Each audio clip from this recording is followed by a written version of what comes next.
आज जब हम बात कर रहे हैं तो नई शिक्षा नीति के नाम पर निजी हाथों में इन सारी सरकारी शिक्षा संस्थानों को बेच दिया जाए, ताकि निजी सेक्टर हो जाएगा तो आरक्षण ही नहीं रहेगा। आज क्या हो रहा है कि जितना रिजर्वेशन बचा है हायर एजुकेशन में, उस पर परमानेंट अपॉइंटमेंट ही नहीं होगा। इसी रोस्टर आंदोलन पर जो ऑर्डिनेंस आया था उसमें एसोसिएट प्रोफेसर और प्रोफेसर में ओबीसी को रिजर्वेशन मिला था, वो आज तक लागू नहीं हुआ। कोई देने वाला ये कौन लोग होते हैं? ये आरएसएस और बीजेपी के लोग, ये कौन लोग हैं देने वाला? भारत के संविधान से ये हक हमें मिला था, ये लोग तो छीनने वाले लोग हैं। अगर इतने ही काबिल ये हैं, 27 ओबीसी मिनिस्टर और एक ओबीसी प्राइम मिनिस्टर, ये मिलकर के जाति जनगणना कराएं। ओबीसी का सबसे बड़ा सवाल इस समय जाति जनगणना है। 1951 से धर्म की गिनती हो रही है तो सांप्रदायिकता बढ़ गई क्या?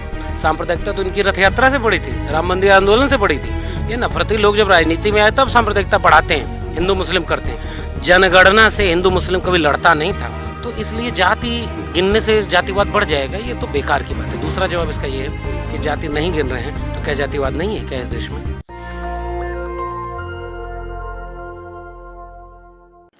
इस समय हम दिल्ली के आईटीओ में हैं और यहाँ पर 200 पॉइंट रोस्टर को लेकर 2018 में जो आंदोलन हुआ था उसकी एक डॉक्यूमेंट्री बनाई गई थी द न्यूज़ वीक की तरफ से और टीचरों के सोशल जस्टिस एसोसिएशन की तरफ से। दिल्ली यूनिवर्सिटी के तमाम टीचर हैं, आप देख सकते हैं। पूरा ये लंच टाइम है, डॉक्यूमेंट्री की स्क्रीनिंग हो चुकी है और यहाँ पर पूरा लंच टाइम चल रहा है और ये फिर पूरी लड़ाई ये लड़ी गई थी और उसको पूरा डॉक्यूमेंट किया गया है। सर, ये जो डॉक्यूमेंट्री बनाई गई है ये बहुत ही शानदार, मैंने भी देखी, इतनी शानदार डॉक्यूमेंट्री थी।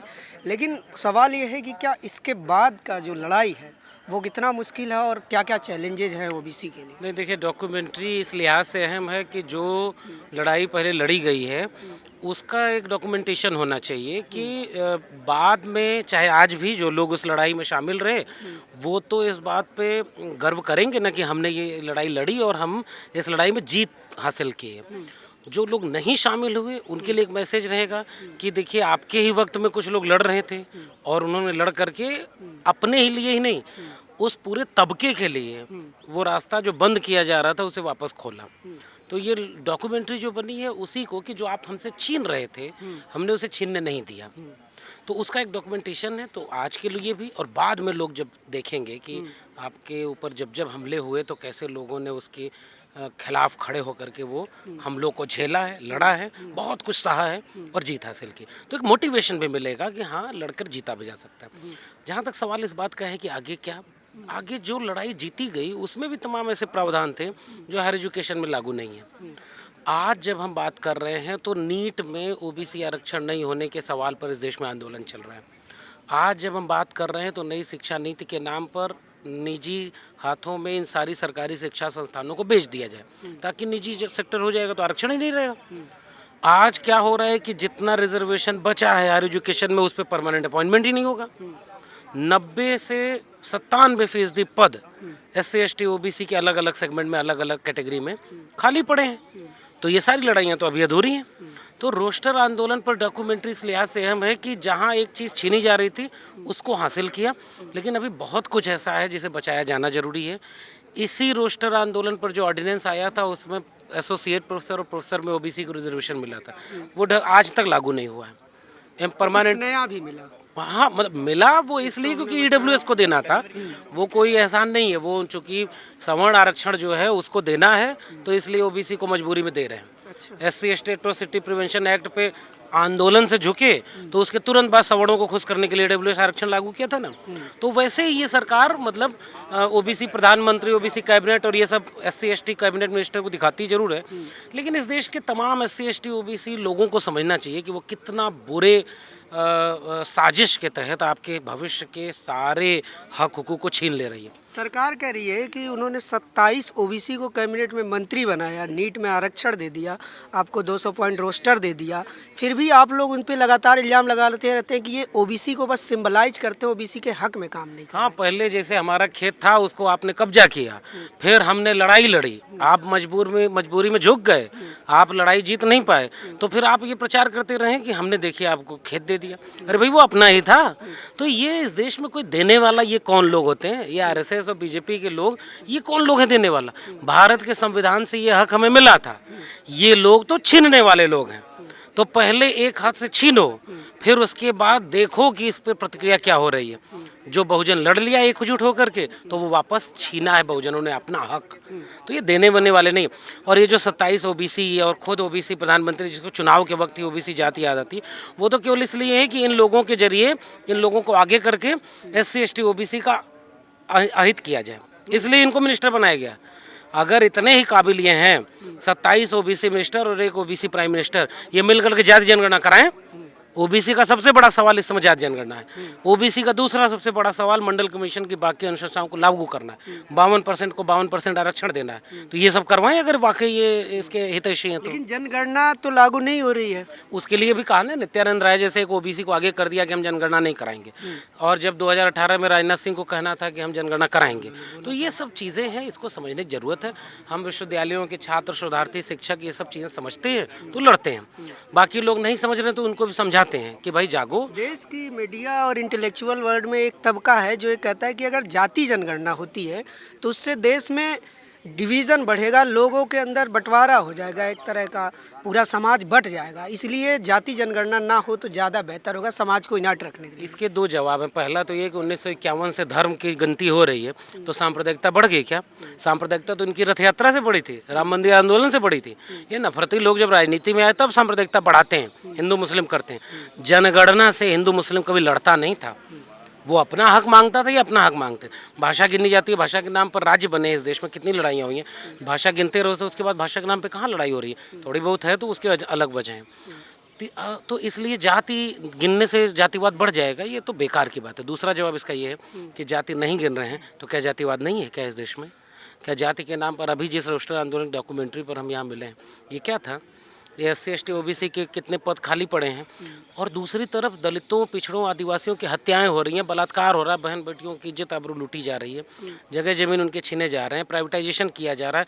अगर वो किसान है तो उनकी किसानी बर्बाद की जा रही है, सिर्फ कुटीर उद्योग वाले हैं तो सब कुछ बेचा जा रहा है। ये सब क्या है?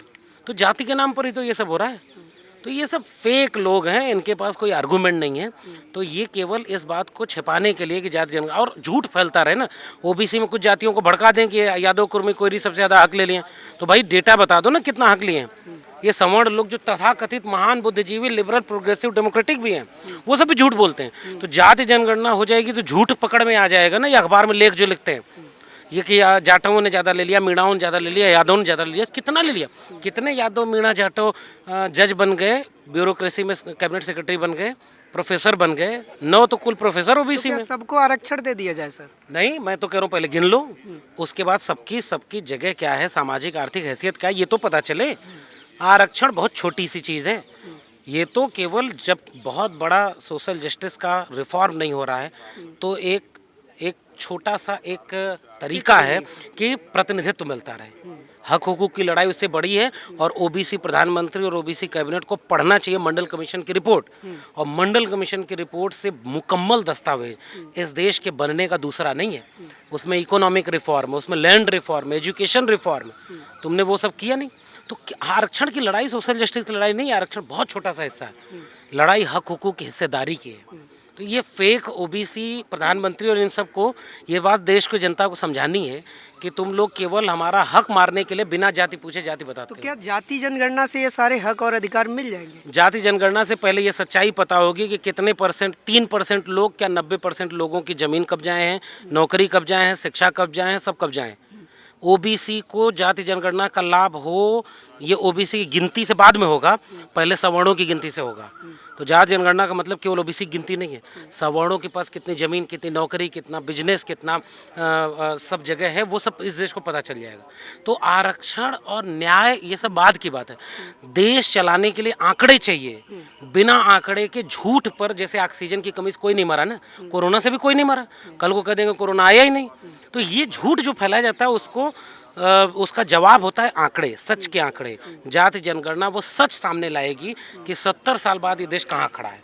इसलिए इस समय पूरे देश का सबसे अहम मुद्दा है जाति जनगणना, ये केवल ओबीसी का मुद्दा नहीं। कौन लोग हैं जो नहीं चाहते कि जाति जनगणना? जो अपनी जगह से ज़्यादा हक मारे हुए हैं। जो जब साहू जी ने अपने दरबार में गिनती की कि 71 उच्च पद हैं, जिनमें से 65 पे ब्राह्मण बैठे हैं, 50 उच्च पद थे, निजी सेवाओं में 50 पद थे, जिनमें से 45 पे ब्राह्मण बैठे थे। तो शाहू जी ने कहा कि ये तो राज्य में आपकी आबादी 3% है, आप बैठे हो 90-95%, तो उन्होंने 50% रिजर्वेशन गैर ब्राह्मणों के लागू किया।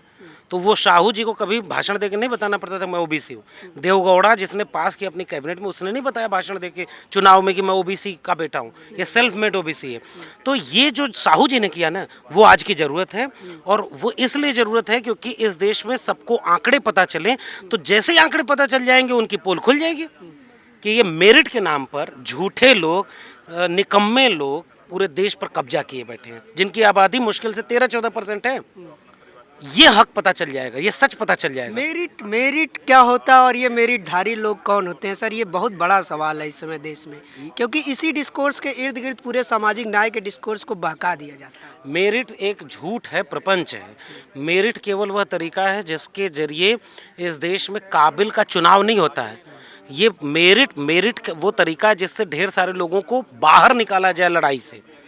इसलिए मेरिट, हाँ, फिल्टर करने का तरीका है।